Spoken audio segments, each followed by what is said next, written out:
Deposito itu riba atau bukan? Gini, deposito tergantung.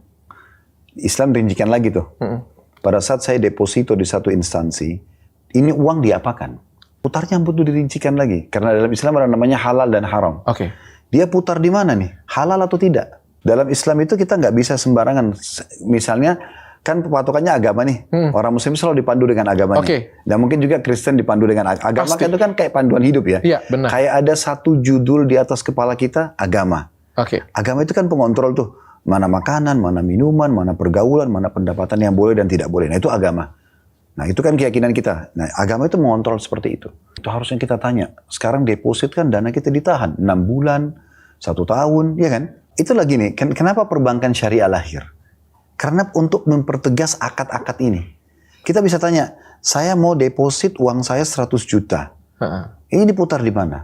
Kalau jawabannya sektor real nih, ini ada sawah, ada perkebunan, ada apalah pertambangan. Oke, itu sektor real. Dan mereka itu memang memberikan kepada kita bagi hasil tapi dari keuntungan.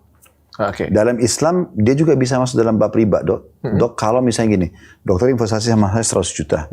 Tapi dokter tentukan, Khalid saya mau dari 100 juta ini, saya tiap bulan mau tahu terima 10 juta. Dalam Islam juga ada sebuah hadis Nabi Muhammad dalam transaksi jual beli, la darar wa la dirar. Tidak boleh merugikan, tidak boleh dirugikan.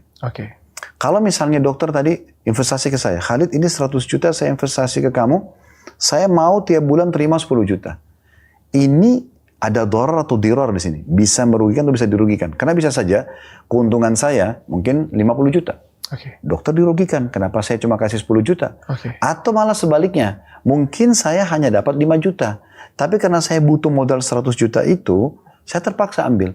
Dan saya nomboki 5 juta tiap bulan. Nah, terus bagaimana caranya? Caranya persentase dari keuntungan. Akadnya gitu, misalnya gini. Ini saya investasi 100 juta ya. Modal usaha sekarang berapa? Ada 9, misalnya 100 juta juga. Berarti 200 juta nih sekarang. Dari dana investor 100, dari dana perusahaan 100. Terus gimana nih? Bagi hasilnya 50-50%. Dari mana? Dari margin. Dan bisa saja investasinya ke sesuatu yang haram, dok. Misalnya perjudian, ya kan? Ya kan gitu kan? Investasi di perusahaan-perusahaan dunia. Apakah menabung di bank konvensional itu haram? Kalau nabung beda. Nabung kan dokter cuma taruh uang. Iya. Masalah mereka putar atau tidak putar, itu kan kita tidak ikut campur. Beda dengan deposit. Deposit itu memang uang kita ditahan. Dan dokter tidak bisa tarik kan, kecuali di waktu yang sudah disepakati kan.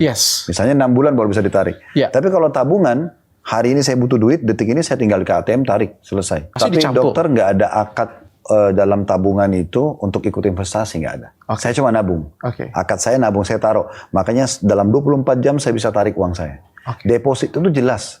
Uang kita ditahan untuk memutar atau diputar jenis usaha yang sedang dikembangin oleh instansi tersebut. Dokter nabung, terus dikasih bunga. Dokter nggak ambil. Selesai, clear.